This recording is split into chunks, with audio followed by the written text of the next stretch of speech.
At Airbnb, I would sit down and we would do a game where basically, usually if an offsite or a day away or something like that, we would talk about what was your most transformational year.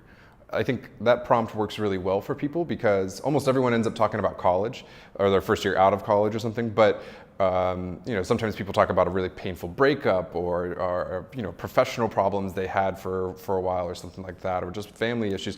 But everyone winds up revealing a little bit about themselves unintentionally, right? Nothing about that question is forcing you to talk about something you're not comfortable talking about, but people tend to go there with it.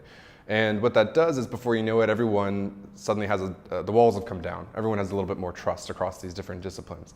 And with that as a foundation, even though it doesn't sound at all like a conversation to have at work, that actually does kind of like reset things in a positive way. From there, we usually go into a conversation about past projects. What's a project we're all really proud of? Why are we proud of how that went? Well, we didn't have a lot of spin and we knew what we were doing. Oh, good. So we care about alignment around the goals and we care about like a focus and drive toward that outcome.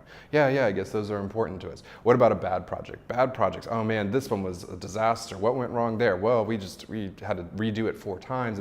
Oh, okay, so these are the things that frustrate us. So now you've got like a good list where the group has been able to talk about this stuff. And in the same way, when we talk about feedback early on, before projects even started, we kind of imprint on each other like, all right, and especially after such a vulnerable conversation about things, it's like ripe to have this conversation where I just ask an engineer, where in this project timeline, right, from beginning to end, when is it helpful for me to give you feedback on the work as it's going?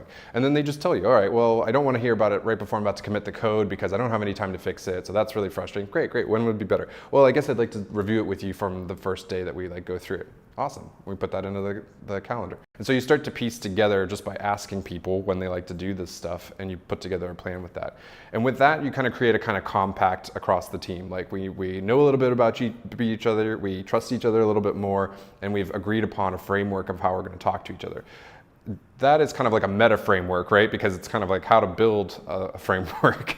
But it's worked really well in the past. I see teams just immediately work so much faster and closer together. Even when things get really tense later on in the project, you just have to recall back, hey, remember we asked to do it this way.